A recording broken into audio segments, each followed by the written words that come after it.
Now, up until quite recently, if you wanted a new electric car, it could quite easily feel like you were just buying whatever was available because there just wasn't much choice.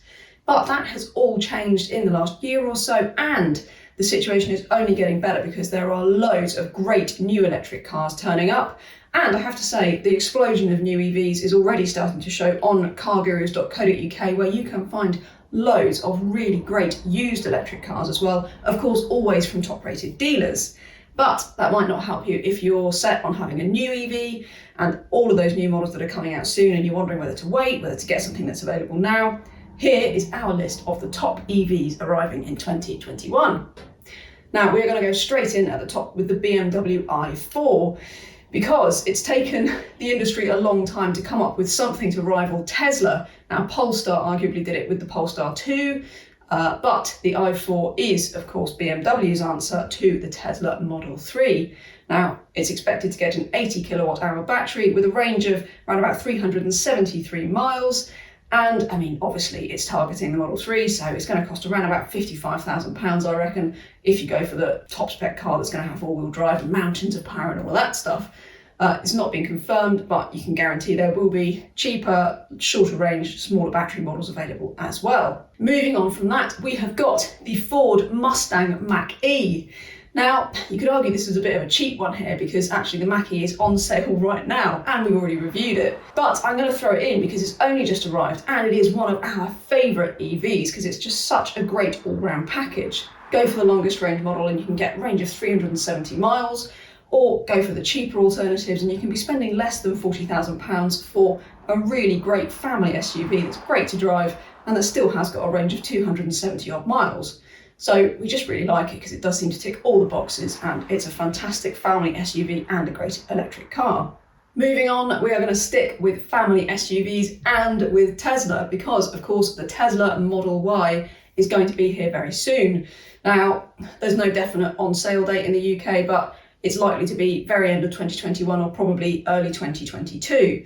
But it is going to have a range of around about 315 miles. It's going to cost from well under £40,000. So of course it is going to be a direct rival to that Ford Mustang Mach-E that we've already mentioned, and to loads of others, including things like the Volkswagen Id4 and the forthcoming Id4 that we will come on to in just a minute. But the Tesla, it does promise to be an interesting thing. They even say that it's going to have a 7-seat option, so it could be a really interesting and really practical addition to that class. Now, still on the family SUV category, because there are a lot coming, we're going to talk about the Škoda Enyaq. Now, this is Škoda's first pure electric car. It's interesting for the brand because actually it feels like it's also pushing the brand up market a tiny bit more than it's gone before. Now, the Enyaq is going to be roughly the same size as the Škoda Kodiaq, but it's still going to be a really spacious 5-seat SUV. It's going to be offered with a couple of battery options, which are going to deliver a range of between 242 and 316 miles. And it's probably going to start from around about £36,000 after the government plug-in car grant. So if Škoda can live up to its brand reputation, then it could well deliver something that's really smart, really practical, and really good value. So here's hoping. Now we're going to get on to something a bit different with the Fiat 500. Strictly speaking, the Fiat New 500, I should say. Now, this is a pure electric small car. Of course, it's the successor to the world famous, ever popular Fiat 500. It looks amazing, this little car. It is just wonderful. I love it so much. And to be honest, I've sort of fitted it in here because, as with the Ford, this car is on sale now. You can order it, you can buy it, and frankly, you should if you want a small electric car because it's just fantastic. But it's only just arrived. Lots of people don't know it's out there yet.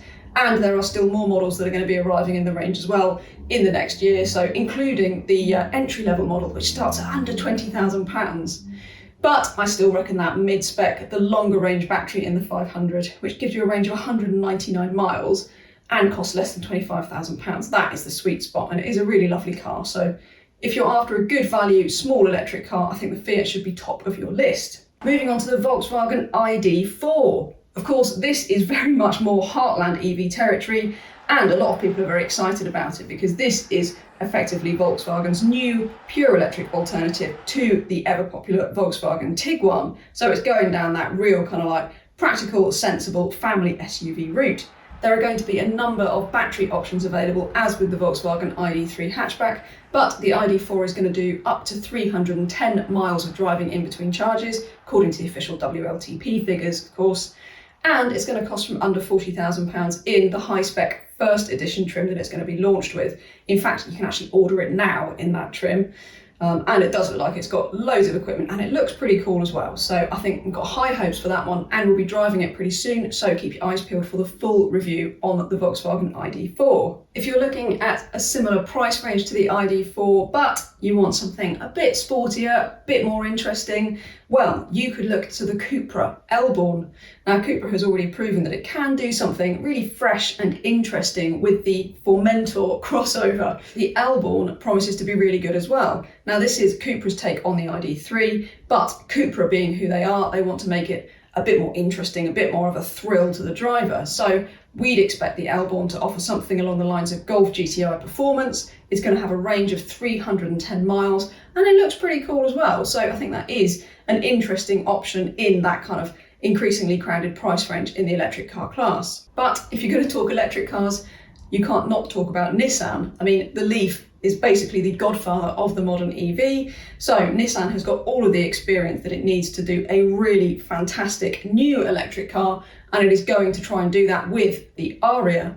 Now, this is their family SUV, and speaking of experience, Nissan has rather revolutionised that class as well with the Qashqai, of course. So, got big hopes for the Ariya, given what Nissan knows about both electric cars and family SUVs. The Ariya is going to have a range of up to 310 miles. Pricing looks very competitive with cars like the Mustang Mach E, and it's going to arrive very soon. It looks really cool as well, so I think Nissan have really shaken up their styling. I think this offers something that looks a lot more interesting and frankly a lot more desirable than the Nissan Leaf, which is great, but perhaps has been a bit overshadowed by some of the new arrivals. So I think the Ariya has got high expectations, but I think Nissan's got the know-how to live up to it. So big hopes for that one. We are going to finish with one of the cars that we're most excited about this year, which is the Audi E-Tron Gt. Now, this is Audi's take on the Porsche Taycan, which is one of our favourite cars of the last year, EV or otherwise. It's just a spectacular thing.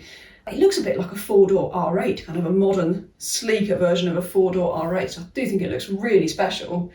Of course, it's not cheap, so you're going to start from around about just over £80,000, and if you want the RS version, which is going to do 0 to 62 in just over 3 seconds, you're looking at £112,000 and up.